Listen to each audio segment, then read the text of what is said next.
Yo! Ladies and gentlemen, welcome back to the Prime Chronicles, and this is my One Piece Pirate Warriors 4 review as done for Nnesaga. Right, so just to get it in, obviously I've done the main bulk of the review on Nnesaga, which is my friend Stephanie's channel, so if you want to head over there, you get the same review, obviously, and a bit more personality interaction about me, but if you're already on my channel, I guess you know about me already. So, I'm going to jump straight back into English. So basically, we're going to jump straight into it. For those of you who don't know me, my name is Prime, La Primo, La Prima, La Procavera. And this is my review of One Piece Pirate Warriors 4. The character you want. And then dramatic log is the main bit which we're going to go into, is the story mode. And you can see it looks so much different, a lot cleaner from the first one. And I love it. I mean, it's beautiful. I just can't do this anymore. It's just great. It's better than what it was in Pirate Warriors 3. So another thing that I like about it is this bit is that you're reading a book or an atlas or a map as a as a navigator would see. And the characters each have their own, like whoever's on the battlefield, or the main characters on the battlefield, they each have their own little sprite or portrait. So you got Whitebeard, Ace, Luffy, Ivankov, Jinbei, Buggy, Crocodile, Marco, Jozo, and I've forgotten this guy's name. Don't know loads of swords, but anyway, you know what I mean. You can see all the characters, your allies, and you can see the enemies. You got Aokiji and you've got Akainu. These characters. Boom. I think one of the biggest changes in this game, and that's one of my favourite changes, is the inclusion of character types. So there's 4 types. You got the power type, and those are the types like Luffy, Jinbei, Whitebeard, the ones that have got superpower. They're strong. They're just going to come and clear out an area with basically their strength mainly, and then they're going to leave. And then you got speed characters like Ace, who are a bit more, I wouldn't say technical because, well, I'll tell you why, but are a bit more. They're light on their feet, their combos are quicker, they're in, they're out. They don't do as much damage as a power type, but their speed makes up for it. You've got sky types who, again, a lot of their time is spent in the air. So that's the likes of Crocodile, Marco, Reiju. Those are the kind of aerial type of fighters.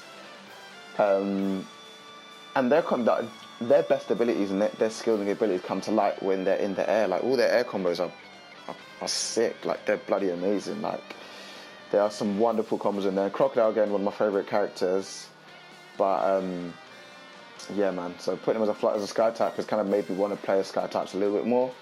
But again, as you play and get hands on yourself, you find out each of the individual players and special types.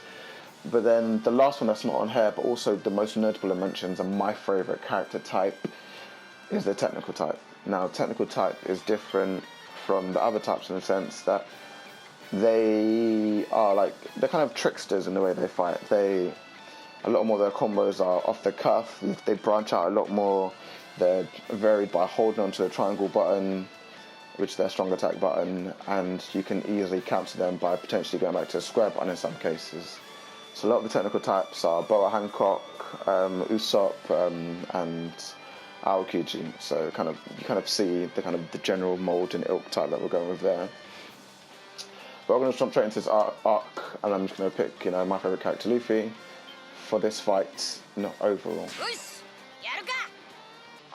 Alright, let's go.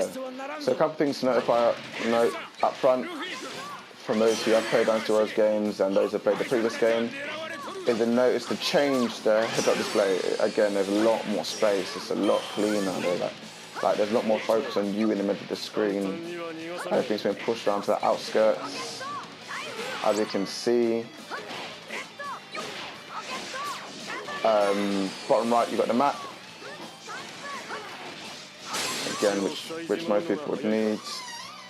The map is straightforward to navigate. It being the bottom right makes it a lot better, a lot bigger, much easier to see. Like I think that was the biggest thing for the last one for me, is that you'd get the map and that you couldn't see anything. Like it was an absolute nightmare.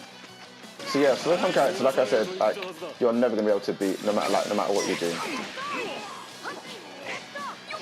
So, like, they had this red all around them, that means they're just significantly stronger and you shouldn't even bother.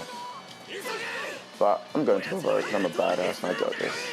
Second thing to note is bottom left, if you can see in the bottom left, is that, oh goodness, is that you can see that your health has changed. The Mushu bar, which was previous there, has been removed. And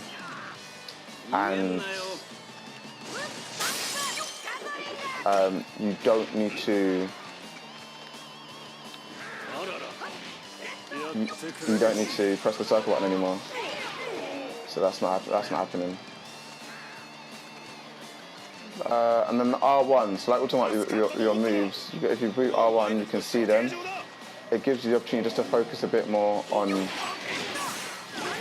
actual gameplay and the story and the fighting, rather than just doing it and then just hold on to circle and then getting, like, you know, it adds a bit more customization. It makes it a bit more personal. It's more fun. I mean, all previous multi games were just you fight, and then you just press circle, and that was great. Another thing was top right. You can see the mission bar.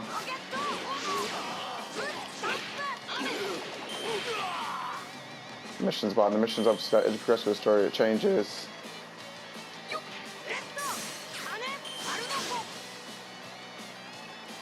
Goodness me.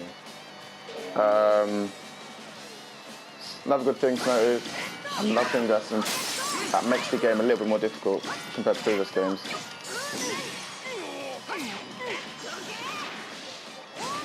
is the fact that each character, each boss or enemy, pirate captain, has the thing called a shield in front of them, which you need to break in order to even do any damage to them anywhere. So you need to break that first before you can do any damage to them, and that's how you get the majority of the damage done. I think, as a whole, I'm going to give this game definitely as a bare minimum a 7 out of 10. I think it's a drastic improvement on One Piece Pirate Warriors 3. I think it's a great improvement on most of the Mosu Warriors series. And I think it executes anime games really well. Characters are great, story's great, and the unique story that they've added in for the Wano arc, which is still ongoing in the anime, is, and I believe so in the manga as well, is amazing. I think that's I think they've done well using the materials that they've got to include Kaido, to make sure Big Mom is a big part of it. Like, you know, they've included some great characters in it, you know.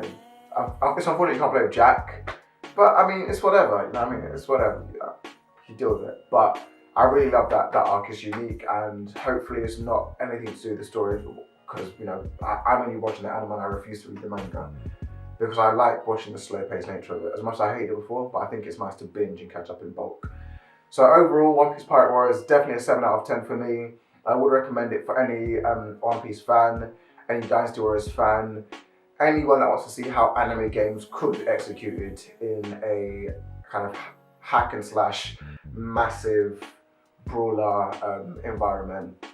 So as it stands, there are 43 characters that can be unlocked with talks of DLC. But I just want to say thanks to Nnesaga and all the content she's putting out there. I also want to say thanks to Bandai for allowing us to do this review.